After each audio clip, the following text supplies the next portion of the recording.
2021년 9월 하와이 공군기지에서 열린 한미유의 인수식. 장진호 전투에서 전사한 고 김석주, 고 정한조 일병이 포함된 국군 전사자 유해 68구가 대통령 전용기에 최고의 예우로 송환되었으며 70여 년 만에 고국으로 돌아왔습니다. 10만 명의 전쟁고아, 100만 명의 민간인 사상자, 180만 명의 사상자가 난 전쟁. 오늘은 아직 끝나지 않은 한국 전쟁에 대해 알아보겠습니다.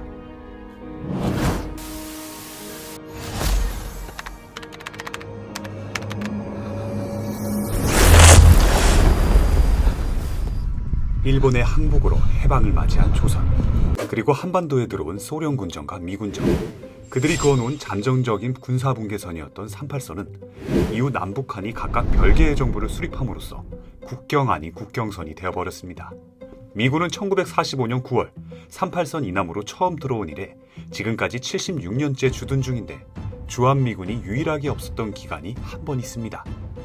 바로 1949년에서 1950년 사이 약 1년간인데요. 제2차 세계대전이 종결된 후 장기간 전쟁으로 인해 미국은 국가 재정의 압박을 받았으며 전쟁에 대한 여론 역시 좋지 않았습니다.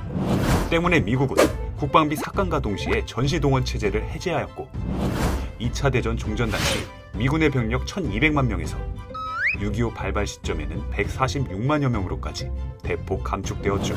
더군다나 1948년 10월 소련군도 북한에서 철수함으로써 군대 주둔의 명분도 설 수가 없었습니다. 결국 1949년 6월 미군은 약 500여 명의 군사 고문단을 제외하고 한반도에서 철수를 합니다. 그리고 1950년 1월 미국의 국무장관 에치슨이 공산화를 저지하기 위한 극동 방위선을 발표하는데요. 이것은 쉽게 말해 우리 미국은 국제적 분쟁이 일어났을 때 이 선까지는 적극 방어할 겁니다 라는 내용인데 여기서 한반도와 대만이 제외된 것이죠. 이 당시 정세는 김일성에게는 굉장히 유리한 상황이었습니다. 1949년 3월 소련과 북한의 조소군사 비밀역정 체결, 6월 주한미군 철수, 10월 중국 대륙의 공산화, 그리고 1950년 1월 한반도가 제외된 에치슨 라인까지 무력으로 인한 적가 통일 계획을 세우고 있었던 김일성에게는 최적의 시점이었죠. 소딸린동디 띠검입니다. 남조선의 무력 침공을 위해 도와주시라요. 1994년 6월 2일 크렘린궁에서 정상회담을 마친 러시아의 엘친 대통령이 김영삼 대통령에게 서류 상자를 하나 건넵니다. 이는 김일성이 스탈린에게 보낸 문서의 사본으로 김일성이 남침 계획을 지속적으로 스탈린에게 건의하고 인천 상륙작전으로 북한군이 개멸될 때 소련군과 중공군의 즉각 개입을 간절히 요청하는 내용 등이 포함되어 있습니다.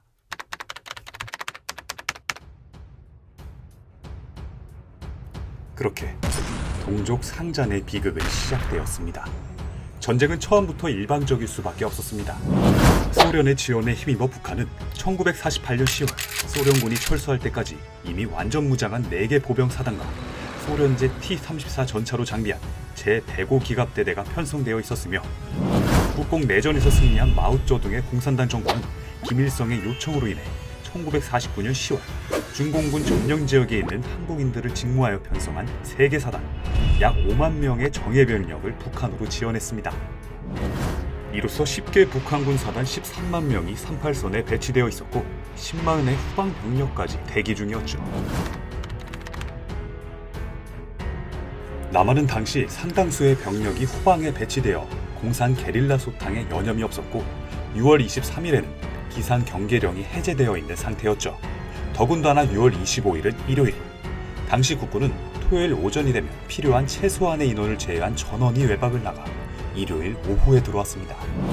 즉 북한이 남지만 일요일 오전 4시에는 그야말로 무방비의 상태였죠. 전쟁 발발 3일 만에 북한은 서울을 점령합니다. 서울은 북한의 군인과 전차들로 가득 찼고 국군은 북한군이 한강 이남으로 내려오는 것을 막기 위해 한강대교를 폭파시킵니다. 이로 인해 한강 이북에서 전투를 벌이고 있던 국군 부대들의 퇴로가 막혀버렸고 피난민들 역시 발이 묶여버렸죠. 이 당시 이승만 대통령은 라디오로 서울을 절대 사수할 것이라며 방송했지만 그는 이미 서울을 떠난 뒤였습니다.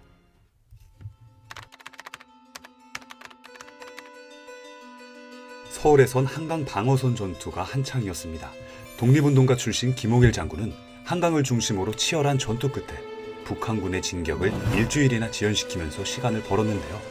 이 일주일은 미군이 개입할 수 있는 시간을 벌어준 소중한 시간이었습니다. 그리고 6월 26일 오전 뉴욕.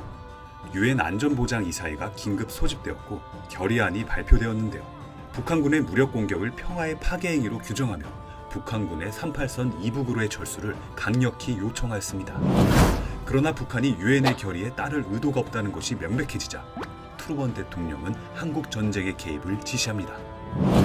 이제 한반도는 더 이상 우리 민족만을 위한 전 세계 열강들의 싸움터가 되었습니다. 한반도의 운명은 과연 어떻게 될까요? 지금까지 역사 라디오였습니다.